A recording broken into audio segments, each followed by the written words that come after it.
Assalamualaikum warahmatullahi wabarakatuh. Salam dan bahagia Bapak dan Ibu guru hebat.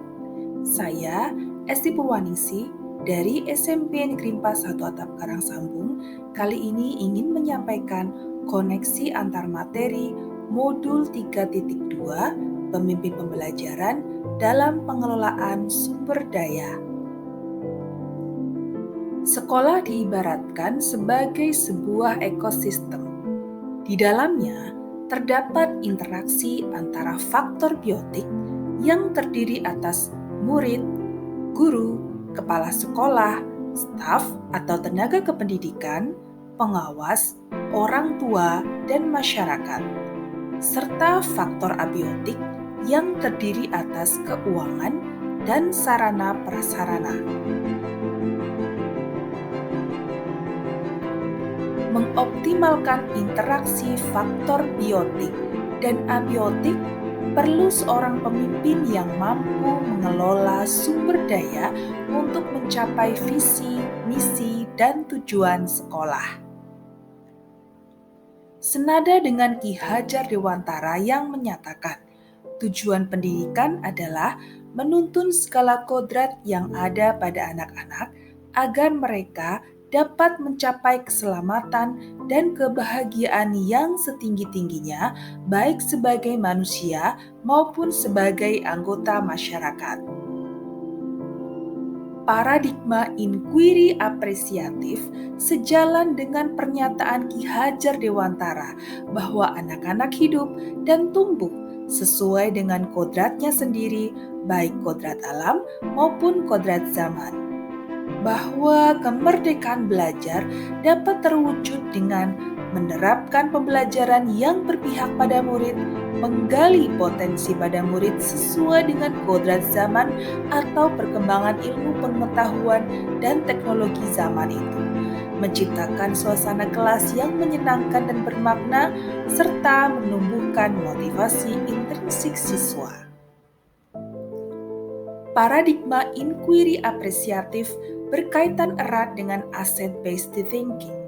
Keduanya menemukan dan mengenali hal-hal positif dalam kekuatan dengan menggunakan kekuatan sebagai tumpuan berpikir, memusatkan perhatian pada apa yang bekerja yang menjadi inspirasi, kekuatan, atau potensi positif. Memberikan nilai lebih pada kapasitas, kemampuan, pengetahuan, jaringan, dan potensi yang dimiliki komunitas.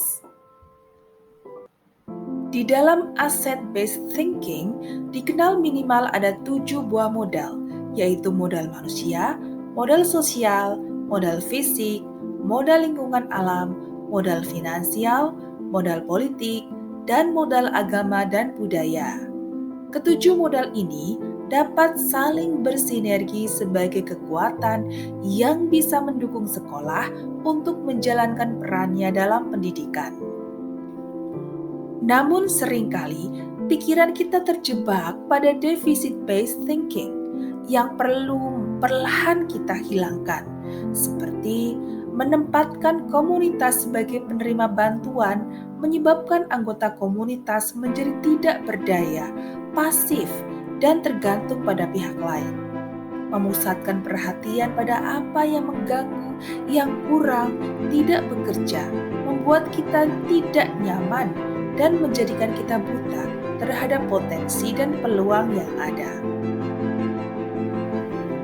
Implementasi pengembangan komunitas atau sekolah berbasis aset dapat dilakukan baik di kelas, sekolah, maupun dengan hubungannya dengan masyarakat.